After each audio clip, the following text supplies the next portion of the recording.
नमस्कार, मनीषा टेस्टी रेसिपीमध्ये तुमचे सर्वांचे मनापासून खूप खूप खूप स्वागत। आज आपण बनवणार आहोत मुलांसाठी चटपटीत असा पदार्थ, रव्याचे कुरकुरीत समोसे। इथं आपण बटाट्यांचे समोसे वगैरे करणार नाही आहोत, तर हा एक चाटचाच प्रकार आहे।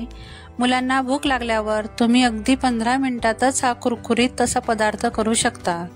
कमी साहित्यात आणि घरच्या साहित्यात झटपट हा पदार्थ तयार होतो आणि तो कसा करायचा ते इथं मी तुमच्या सोबत शेअर केलेले आहे।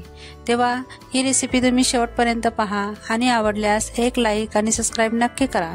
चला तर मग रेसिपीला सुरुवात करूया। तर अगोदर रव्याचे समोसे करण्यासाठी इथं एक परात घेतलेली आहे आणि त्यामध्ये आता रव्याची कणिक आपण मळून घेणार आहोत।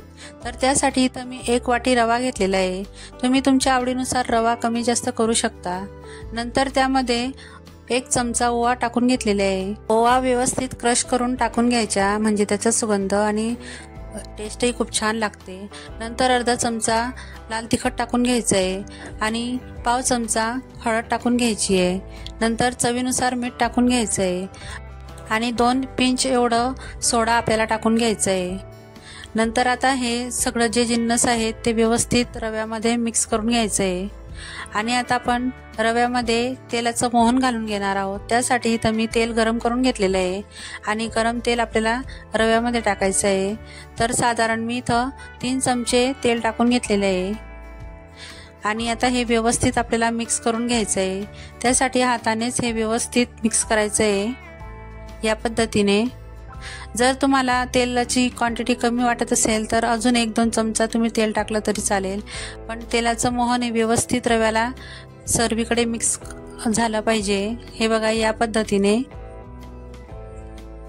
असं मिक्स झाल्यानंतर आता आपण हे रव्याची जी कणिक आहे ती मळून घेणार आहोत। तर त्यासाठी इथं मी एका बाउलमध्ये पाणी घेतलेलं आहे आणि थोडं थोडं पाणी टाकतच हा जो रवा आहे तो मळून घ्यायचा आहे व्यवस्थित। आपल्याला अगदी घट्ट किंवा अगदी सैलसरही कणिक मळायची नाहीये। तर आपण नेहमी पुऱ्यांना जशी कणिक मळतो त्यापेक्षा थोडी घट्ट आपल्याला कणिक मळायची आहे। तर इथं बघू शकता मी थोडं थोडं करतच पाणी टाकून घेते। अगदी जर सैल झालं तर तुम्ही त्यामध्ये थोडा रवा ऍड करून परत कणिक मळून घ्यायची, पण अजिबात सैलसर असं आपल्याला ही कणिक मळायची नाहीये, नाहीतर जे आपले समोसे तयार होतील ते व्यवस्थित असे कुरकुरीत येणार नाहीत। तर इथं व्यवस्थित आता बघा दाब देऊन मी ही कणिक मळून घेतलेली आणि घट्टसर गोळा तयार करून घेतलेला आहे। आता आपण 10 मिनिटासाठी हे बाजूला ठेवून घेणार आहोत। 10 मिनिटांनंतर आता आपण गोळा व्यवस्थित सेट झालाय की नाही ते बघून घेऊ। तर इथं बघू शकता एकदम सॉफ्ट असा आपला गोळा तयार झालेला आहे। रवा मस्त फुललेला आहे, अजिबात सैलसर वगैरे झालेला नाहीये, तर एकदम मस्त घट्टसर गोळा आहे।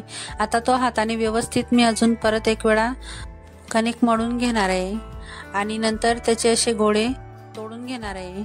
आता आपल्याला हे एकसारखे गोळे तयार करून घ्यायचे आहे आणि आता मी ते लाटून दाखवणार आहे। तर त्यातीलच एक गोळा मी घेतलेला आहे आणि असं पाटावर घेऊन तो व्यवस्थित करून घ्यायचा आहे। या पद्धतीने मी त्याला थोडंसं तेल लावून घेतलंय, म्हणजे तो लाटताना अजिबात चिकटणार नाही।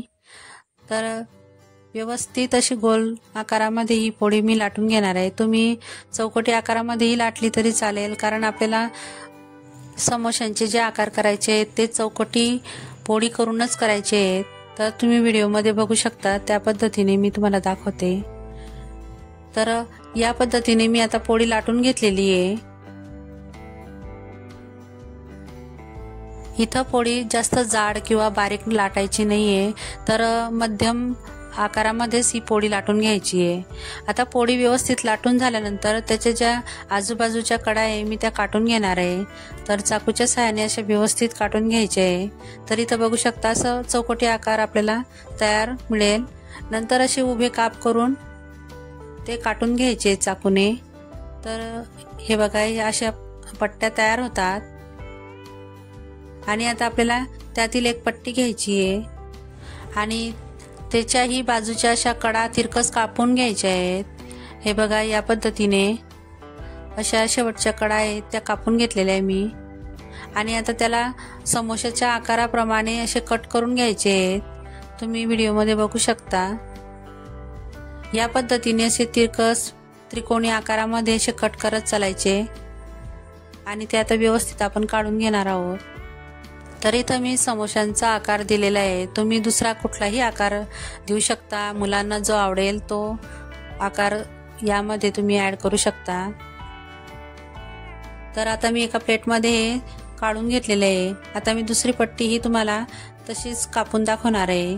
तर अगोदर साईडच्या कडा आपण तिरकस कापून घेणार आहोत आणि नंतर परत जो समोशांचा त्रिकोणी आकार आहे तो देणार आहोत। तर इथं बघू शकता या पद्धतीने। आणि आता हे पण मी काढून घेणार आहे आणि प्लेटमध्ये ते ठेवून घेणार आहे। आणि आता राहिलेले जे गोळे आहेत ते याच पद्धतीने लाटून त्यांचे असे त्रिकोणी आकारामध्ये कट करून घेणार आहे। तर इथं बघू शकता हे सगळे समोसे काटून झालेले आहेत आणि आता त्यांना आपण तळून घेणार आहोत। तर तळण्यासाठी इथं मी कढईमध्ये तेल गरम करायला घेतलेले आहे। तेल आपल्याला जास्त कडकडीत गरम करायचे नाही, तर मध्यम मध्येच गरम करायचं आहे, थंड तेलामध्ये पण टाकायचं नाही। तर इथं बघू शकता तेल व्यवस्थित गरम झालेलं आहे आणि मी आता एक एक करत असं हे सोडून घेणार आहे। तुम्ही एक सातही टाकले तरी ते तेलामध्ये पडताच असे वेगवेगळे होतात, मोकळे होतात, अजिबात ते एकमेकांना चिकटत नाही आणि व्यवस्थित ते फुगून असे व्यवस्थित तळले जातात। तर इथं मी सगळे आता टाकून घेतलेले आहे एका बॅचमध्ये आणि आता यांना व्यवस्थित आता तळून घेणार आहे।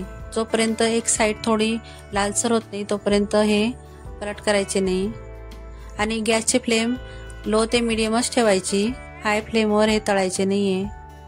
तर इथं बघू शकता असं मध्ये मध्ये झाऱ्याच्या साहाय्याने हे व्यवस्थित असे पलट करत राहायचे, म्हणजे एकसारखे तळले जातात। तर इथं बघू शकता रंग किती छान आलेला आहे, त्यांना असं मस्त तांबूस रंगावर तळून घ्यायचे। तर असं मी सगळे हे व्यवस्थित एका झाऱ्यामध्ये आधी काढून घेतले, म्हणजे एक्स्ट्राचं तेल निघून जातं। तर एका प्लेटमध्ये मी हे काढलेले आहेत। तर बघा किती छान वाटत आहेत आणि एकदम कुरकुरीत आहेत। आता मी जी समोश्यांची दुसरी बॅच होती तेही टाकून घेतलेली आहे आणि याच पद्धतीने मी आता सगळे समोसे तळून घेणार आहेत।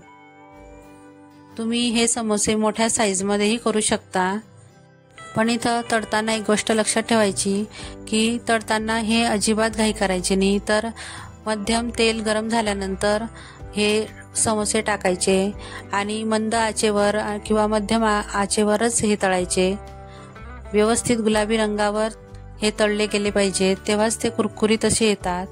तर इथं बघू शकता किती छान वाटत आहेत आणि अजिबात चटकले वगैरे नाही आहेत। तर मी एका प्लेटमध्ये हे सगळे तळून काढून घेतलेले आहेत आणि आता आपण यावर काही मसाले टाकून घेणार आहोत।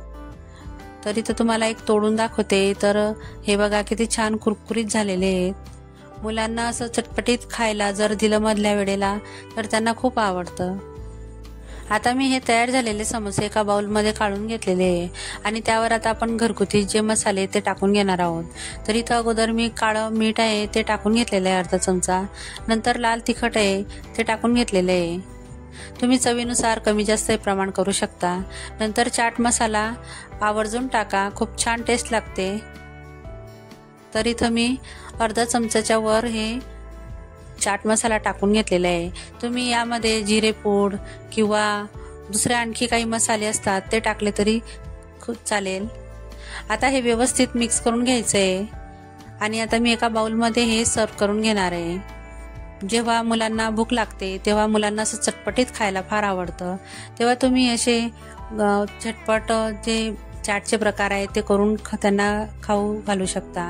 आपण रव्यापासून उपमा किंवा रव्याचे इडल्या वगैरे असे करत असतो, पण रव्यापासून असे चटपटीत पदार्थ केले तर ते मुलांना फार आवडतील।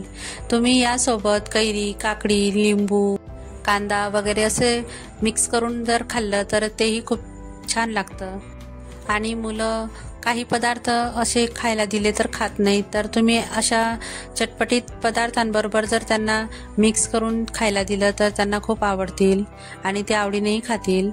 तर तुम्हाला ही माझी रेसिपी कशी वाटली ते मला कमेंट करून नक्की सांगा आणि आवडले असेल तर प्लीज माझ्या चॅनलला लाईक करा, शेअर करा आणि सबस्क्राईबही नक्की करा। चला तर मग पुन्हा भेटूया अशाच एक नवीन रेसिपी सोबत। तोपर्यंत मस्त खा आणि स्वस्थ राहा।